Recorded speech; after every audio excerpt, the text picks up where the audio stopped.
Bien-aimés dans le Seigneur, bonjour. Nous sommes à l'aube d'une nouvelle journée. Bénissons le Seigneur. Éternel, notre Dieu, sois béni. Toi qui nous accompagnes au jour le jour, toi qui gardes notre sommeil, et puis toi qui nous donnes cette opportunité de voir la lumière du jour là où d'autres se sont endormis. Sois béni à jamais. Béni soit ton Fils Jésus pour la paix qu'il nous donne dans nos cœurs. Amen. Nous partageons ce matin, bien-aimés dans le Seigneur, un texte qui nous vient du Nouveau Testament dans la deuxième épître de Paul aux Corinthiens. Nous sommes au chapitre 10, le verset 4, qui dit que « Car les armes avec lesquelles nous combattons ne sont pas charnelles, mais elles sont puissantes par la vertu de Dieu pour renverser des forteresses. »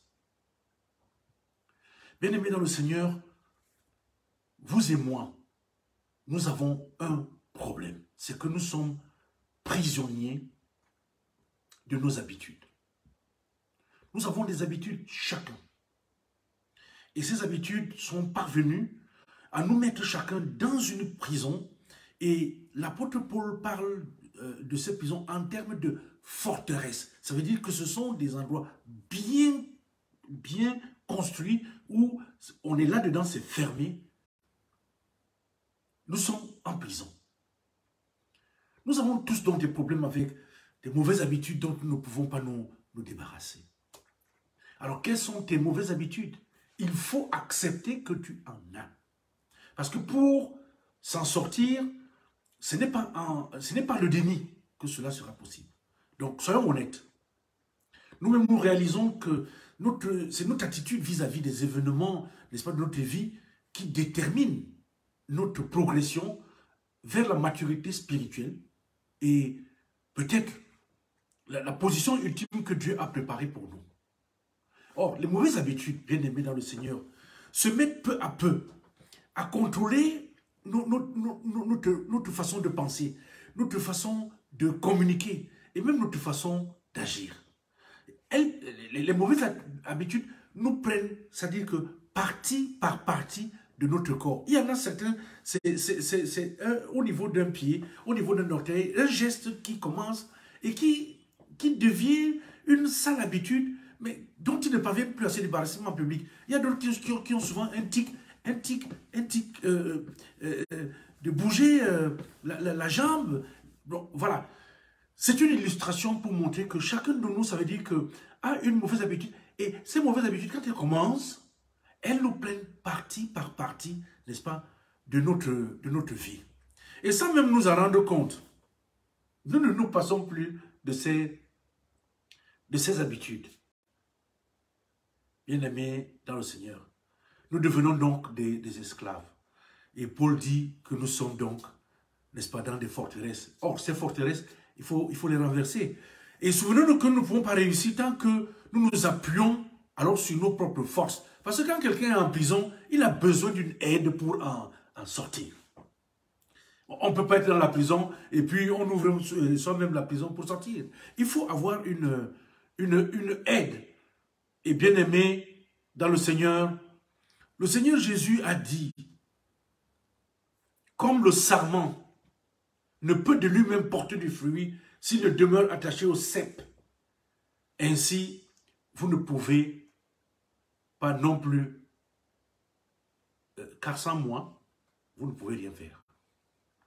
Donc, lorsque nous sommes prisonniers, c'est-à-dire la seule solution pour nous, en tant que chrétiens, c'est de prendre la décision à chaque instant, chaque jour, chaque heure, chaque minute, de soumettre notre volonté, n'est-ce pas, jusqu'au plus petit détail. Nous disons, on ne peut pas le dire à un homme, mais on le dira au Seigneur. Parce que le Seigneur, n'est-ce pas, lui, il ne nous humilie pas. Quand on lui parle, il nous écoute sans nous humilier. Alors, nous devons donc prendre ce que nous avons comme difficulté et confier au Seigneur. Seigneur, je ne me sens pas capable de supporter cette mauvaise habitude. Seigneur, j'ai telle habitude qui me domine. Mais je ne veux plus continuer à être soumis. Par ton esprit, donne-moi la force aujourd'hui. C'est une prière que Dieu, écoutez, lorsque une prière est bonne aux yeux du Seigneur, une demande est bonne auprès d'un patron, une demande est bien faite auprès de son épouse, ou bien de son époux, auprès de son frère, de son père, on s'empresse vite de donner, n'est-ce pas, une suite favorable. Bien-aimés dans le Seigneur, aujourd'hui, nous avons besoin de prendre toutes les armes de la foi, toutes les armes spirituelles, les armes de Dieu, pour aller au combat contre les mauvaises habitudes qui nous mettent en prison, qui nous gardent dans des forteresses. Nous avons de mauvaises habitudes, je dirais même parfois de sales habitudes. Mais nous disons toujours, on ne voit jamais qu'on en a. On voit toujours les mauvaises habitudes de l'autre.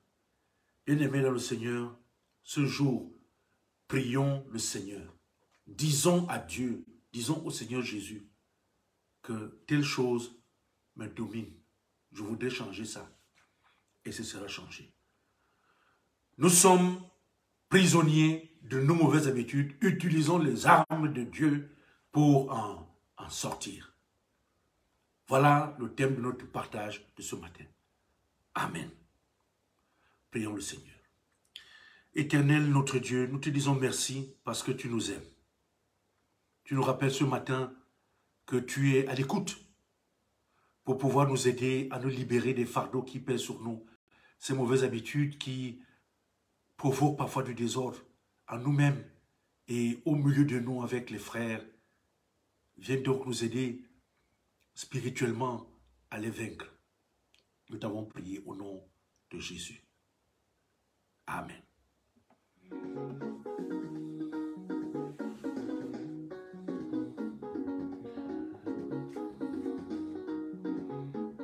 La musique n'est pas de moi. Je vous remercie pour ce moment de partage. Nous en aurons un autre demain s'il plaît à Dieu. Parce que c'est Dieu qui a le temps. C'est lui qui a aussi nos vies et qui nous permet de nous lever pour le faire. Et vous aussi pour partager. Je vous souhaite une belle journée. S'il plaît à Dieu, retrouvons-nous demain matin.